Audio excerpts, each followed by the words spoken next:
In the frozen silence of the Appalachian forest, no one heard his cries. A skeletal shadow limped between the trees, each breath a struggle, each step a miracle. No collar, no tracks. Just the whisper of snow. And the haunting question, how had he survived this long, alone? What Caleb found that morning would change both their lives, and perhaps yours too. Shadow of the Frozen Pines. Before we begin, let us know in the comments, where in the world are you listening from? Your story might not begin in a snowy forest, but who knows where it will lead. In the heart of winter, when even the rivers seemed to sleep, the mountains held secrets beneath their snow. One of them was Shadow, a dog no one remembered, in a place no one searched. Until a boy with a quiet soul and a broken past walked into the woods, and everything began. The first snowfall came early that year, in the mountains outside Elizabethton, Tennessee. Cold rolled down the Appalachian slopes like a silent tide, blanketing every pine branch, every fence post, every forgotten trail. The air was thin and sharp, as if even the wind had teeth. Beneath this silver stillness, something moved, a shape barely distinguishable from the snow-draped underbrush. It staggered between the trees, a ghost of fur and bone. His name had once been Shadow. Shadow was a German shepherd, around 6 years old. Once he had been proud and imposing, shoulders broad, ears alert, fur thick and clean, like a soldier's uniform. But now, his coat was patchy and matted, streaked with mud, ice, and dried blood. His hind leg dragged slightly, injured somewhere along his lost road, and each breath came with a wheeze that sounded like the creak of an old barn door. He was starving. His ribs jutted out in sharp contrast to what he once had been. His eyes, once bright with purpose, now dulled with exhaustion and cold, but still they searched. He moved slowly through the underbrush, sniffing at discarded tin cans near an abandoned fire pit, finding nothing but rust. With a soft grunt, he turned away and limped on. Snowflakes clung to his eyelashes. Somewhere, in the far-off memory of his mind, was warmth, a hand brushing gently over his ears, the low hum of a car engine, the rustle of a leash unclipping in a grassy backyard. But that was long ago. Whoever he once belonged to was gone, or had left him, or forgotten. As the sun slipped behind the ridge, temperatures plummeted. The forest grew quieter, the kind of quiet that presses against your ears and dares you to breathe. Shadow found shelter beneath the hollow of a fallen sycamore tree, its roots forming a small arch like a natural cave. He crawled inside, curled tightly around his injured leg, and trembled against the earth. His stomach growled, his paw twitched. In his half-sleep, a dream visited him, blurry, warm, impossible. A young boy laughing, a tennis ball flying through the air, a porch light flickering in twilight, then darkness. Not far from where Shadow lay, across the frozen creek and up a hill where the trees thinned out into meadow, a small wooden cabin stood quiet against the snow. Smoke coiled up from its crooked chimney. Inside, a boy named Caleb Pearson was peeling a potato by the kitchen window, watching flakes swirl outside like ash. Caleb was 12, with sandy blonde hair that always seemed a little too long and eyes too serious for someone his age. He had a lean frame, not from malnutrition but from the kind of childhood that makes you grow up too fast. His parents had died in a car accident the year before, on their way back from a Thanksgiving trip. Since then, he had lived with his grandmother, Ruth. Ruth Pearson was 71, a retired elementary school teacher with deep crow's feet around her eyes and silver hair always tied in a practical bun. She was kind but strict, the kind of woman who measured her sugar by the teaspoon and her prayers by the hour. Losing her daughter and son-in-law had etched something permanent into her shoulder-so weight that never left, but she never spoke of grief. She believed in chores, in hot soup, and in not letting pain turn you cruel. That evening, as Caleb stirred stew over the wood stove, something outside caught his attention, a movement barely there.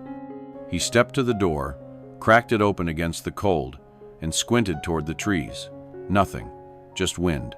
He closed it again, bolted it, and returned to his bowl. Somewhere in the woods, Shadow shivered. By midnight, the wind howled, and Shadow whimpered. His body was too weak to stand, but instinct pressed him to try. He pushed himself forward, crawling just enough to see a faint orange glow beyond the trees. Smoke, fire, shelter. His leg throbbed. He dragged himself another few feet and collapsed, his head landing in the snow, his breath fogged into the air like tiny ghosts. In the hours before dawn, the snow deepened. Caleb, restless, stirred from his bunk and pulled on boots. Something didn't sit right with him, a feeling unexplained. He'd heard stories of lost hikers, frostbitten raccoons, even a bear cub once rescued by his uncle. But this wasn't that. He stepped outside, wrapped in his father's old army jacket, flashlight in hand. At the same moment, a soft yelp pierced the wind, barely audible, a sound not meant for the human ear, but meant to be found nonetheless. The boy turned toward it, and far beneath the hollow tree, Shadow's eyes blinked open weak, uncertain, but still waiting. Morning broke with pale light struggling through heavy clouds, casting a bluish hue over the snow-covered hills of Elizabethton. The mountains were still, the wind slower but colder, sharp enough to sting any exposed skin. Inside the wooden cabin, nestled near the edge of the forest, Caleb Pearson stirred from uneasy sleep. He hadn't told his grandmother, but something had kept him up through the night, a sound, a tug in his chest, or maybe just a feeling that someone out there was holding on by a thread. He dressed quickly, layering flannel beneath his father's old army jacket, slipping on boots still damp from the day before. He grabbed the small hatchet from the corner, meant for chopping kindling, and stepped outside. The snow crunched beneath his feet as he made his way toward the edge of the woods, steam rising from his breath in thick clouds.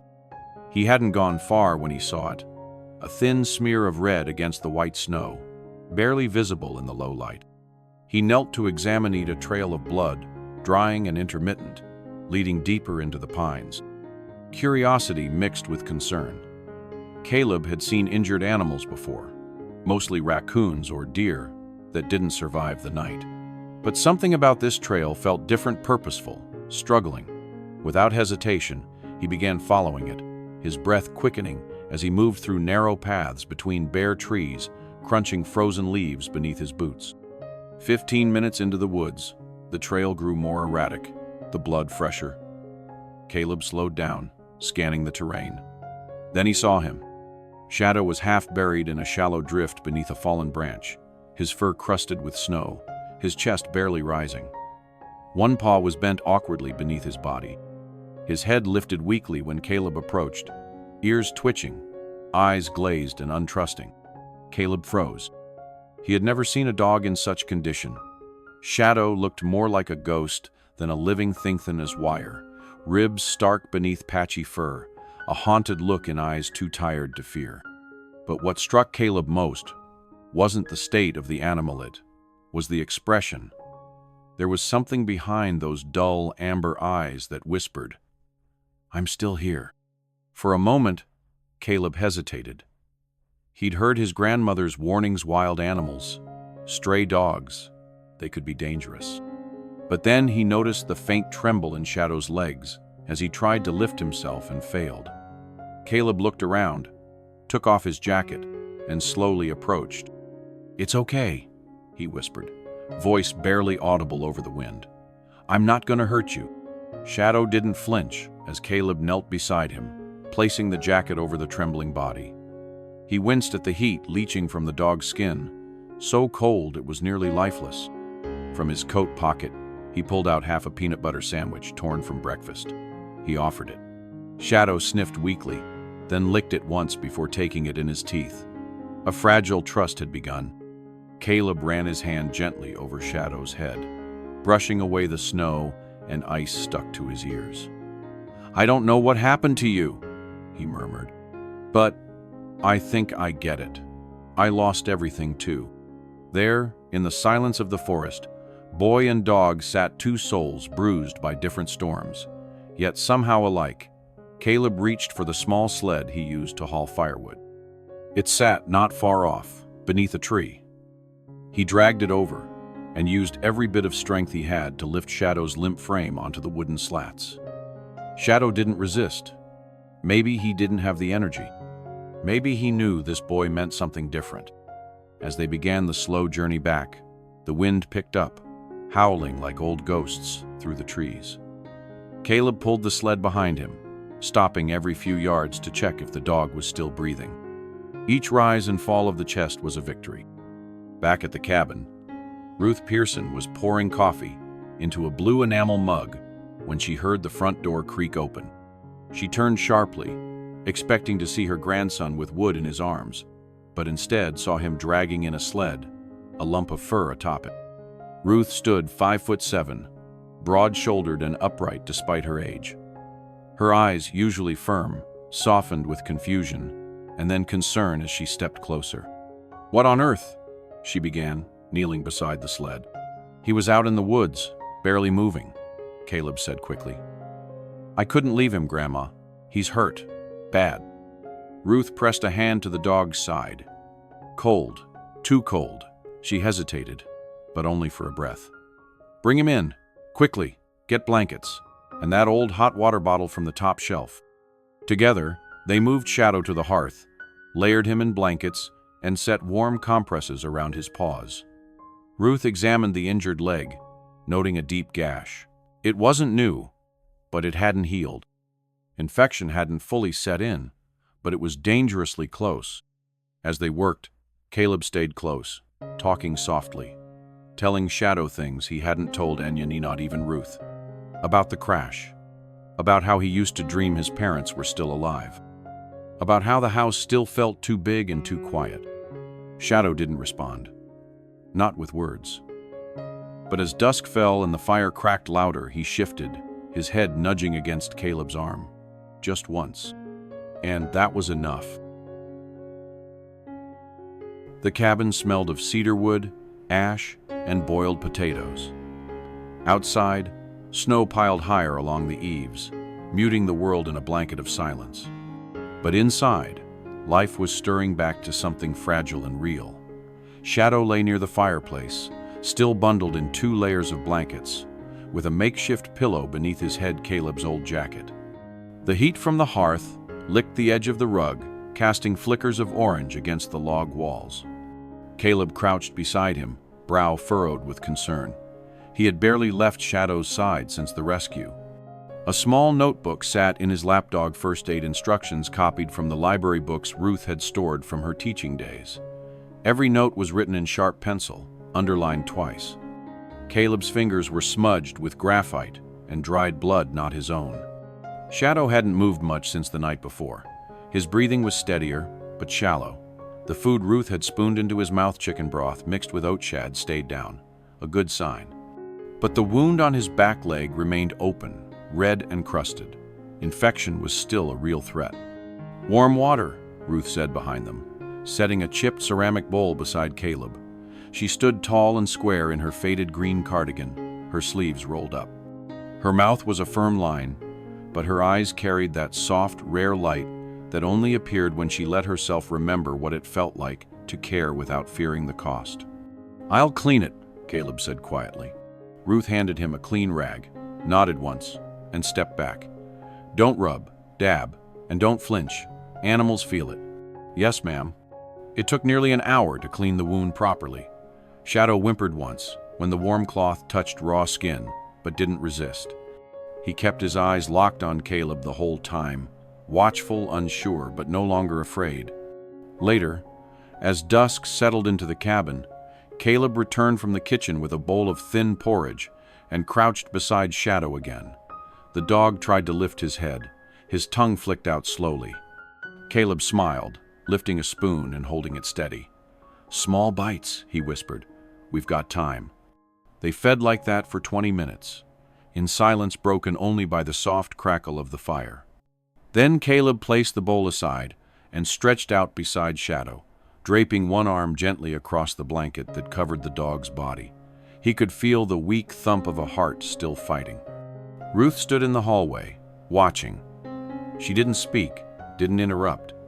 The sight reminded her too much of something she had buried long ago, the image of her daughter, June, curled next to a golden retriever under a summer tree in Virginia. That dog had lived 12 years. June had not. She returned to the kitchen, the memory fading into the scent of simmering lentils. That night, with the fire burned low and the wind howling just beyond the glass, Caleb whispered to Shadow. His voice was thick with the fatigue of young grief, the kind that matures too soon. "If my mom and dad were still alive, they'd take care of you, you know," he said. "They'd probably laugh and say I'm too soft for dragging a dog in from the woods. But they'd love you, so I'm gonna love you for them. I'm gonna take care of you like they would." Shadow shifted slightly, pressing his nose into the crook of Caleb's arm. For the first time since his rescue, the boy cried. It was quiet, no sobs, no gasps, just tears soaking the blanket, released with the relief of not being alone in the dark anymore. In the early morning, the wind settled and the snowfall paused. Light filtered through frost-covered windows.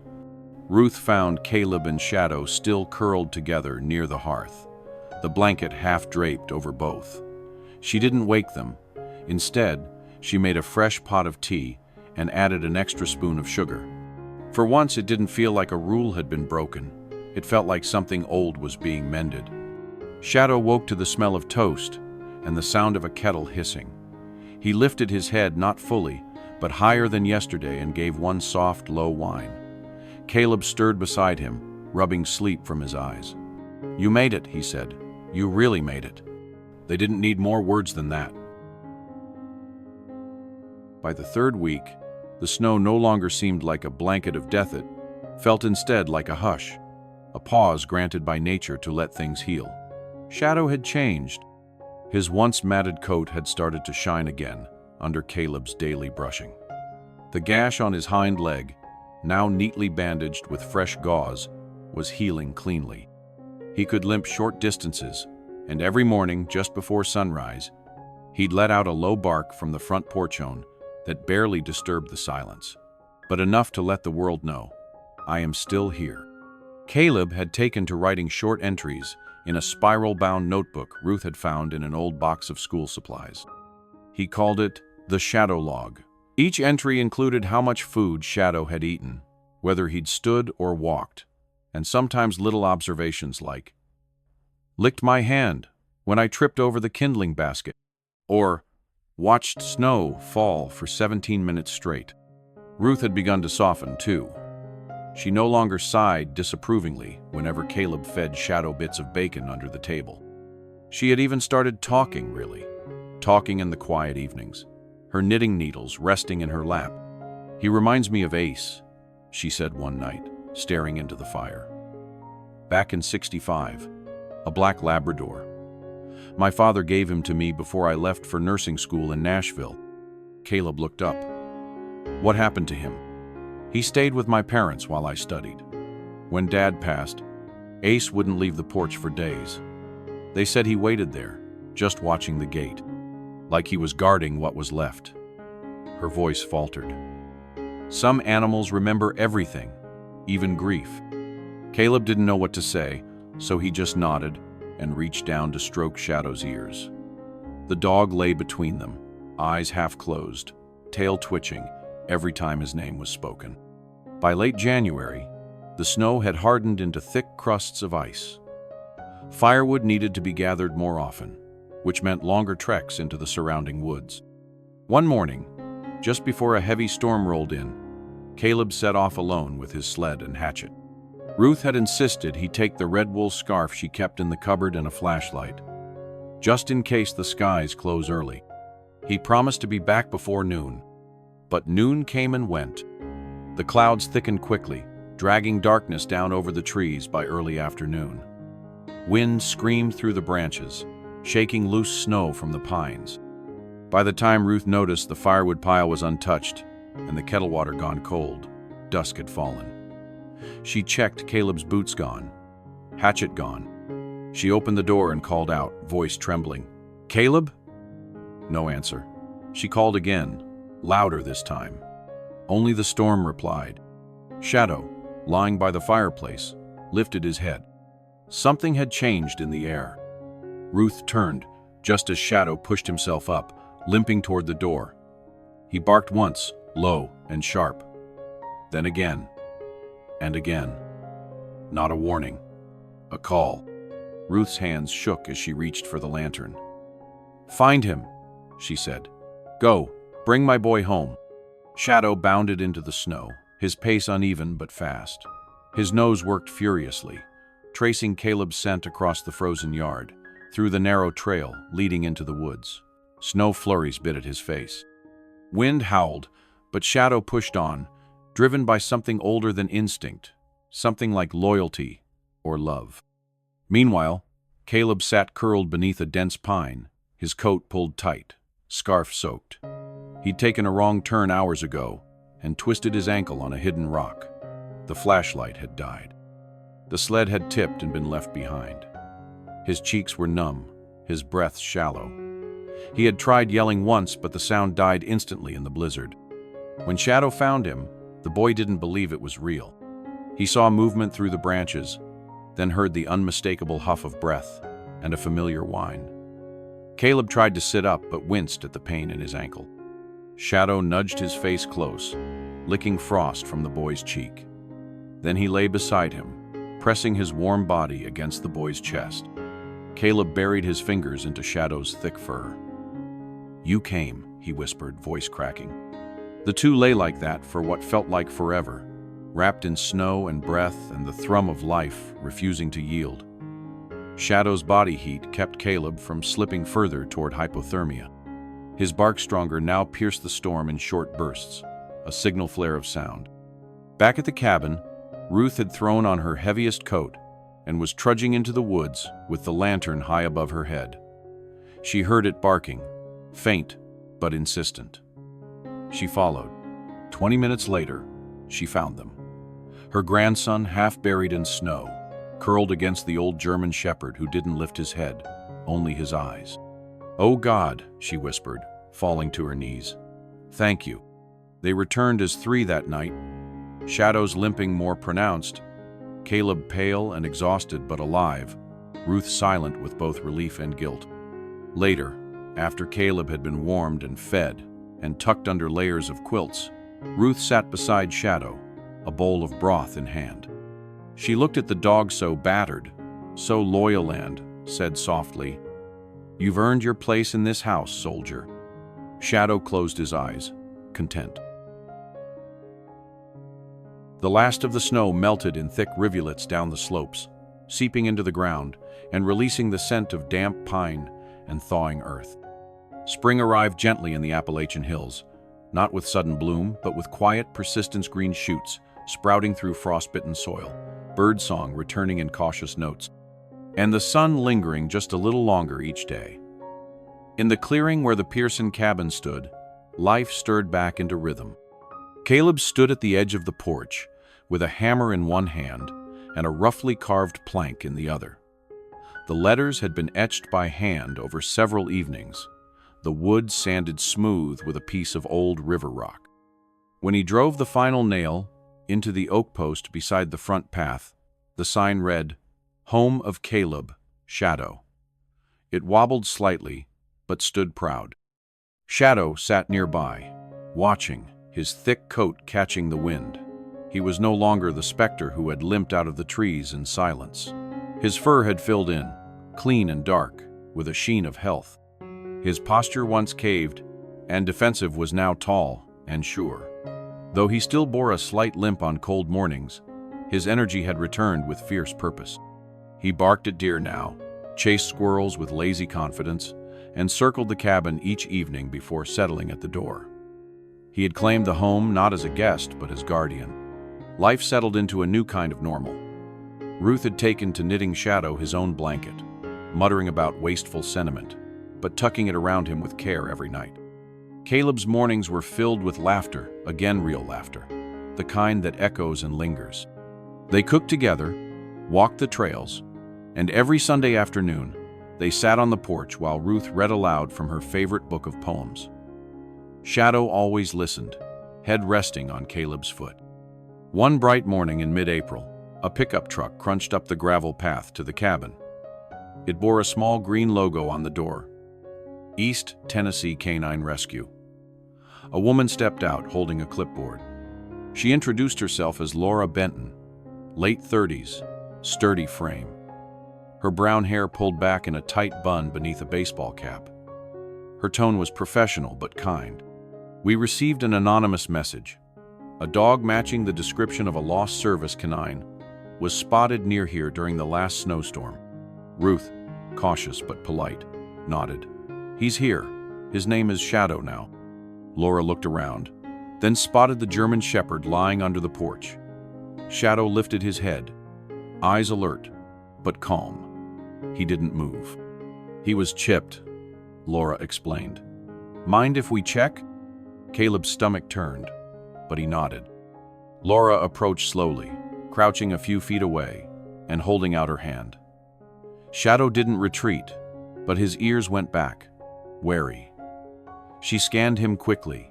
The reader beeped. His registered name is King, former military canine, partnered with Sergeant Devin Weller. The two were separated after a highway accident during a transport operation. That was almost a year ago. Her voice grew softer. They assumed King had died in the woods. Caleb's heart pounded. He looked at Shadow, who now stood and padded toward him, brushing his side against the boy's legs, before sitting down firm, still loyal. Laura glanced between the dog and the boy. We can try contacting the handler. He may want his partner back. Ruth stepped forward. Ma'am, with all respect, that dog nearly died finding my grandson in the woods. He's not just some visitor. He's family. Laura nodded. I understand, but protocol says we have to report the chip scan. If Sergeant Weller responds, we'll have to speak with him. 3 days passed. Then the call came. Sergeant Devin Weller arrived one morning just after sunrise. Tall, lean, early 40s with weathered skin and sharp gray eyes. His right leg moved stiffly, a brace visible under his jeans. A scar crossed the bridge of his nose. He was polite, quiet, and noticeably emotional as he stepped from his car. I just had to see if it was him, he said, his voice rough. Shadow stood by the porch, watching. King? Devin called softly. The dog tilted his head, ears twitching. He stepped forward 3 paces, then stopped, turned, and walked back to Caleb, sitting beside him. The sergeant nodded slowly, understanding more in that moment than words could ever explain. I trained him to choose, he said, to protect those he loves most. He knelt in the gravel, resting a hand over his knee.